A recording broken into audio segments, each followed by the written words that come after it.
Hey everybody, what's up and welcome back to today's video guys. And today guys, I'm going to be showing you how to format text in Google Forms.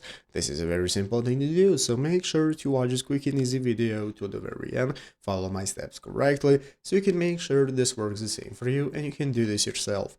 But yeah guys, let's get straight into it. So first things first, we're going to go ahead and be opening an official Google Docs website right here, docs.google.com/forms. Once you open this up, it's going to open up this new Forms website, where in the upper right corner we can get started with signing up for an account if you do not already have one. If you already have one, you can just go ahead and log in normally, and once you have logged in, you'll be greeted by the main page right here. This is going to be the home page where you can get started creating a new form if you wish. If not, you have all your open forms already right here. You can take a look at all the created forms, and now we can get started. So let's go ahead and take a look at how we can get started formatting our text. I'm going to open up my form right here that I already have. If you want, you can go and create a new one and open up any of the forms that you want to format.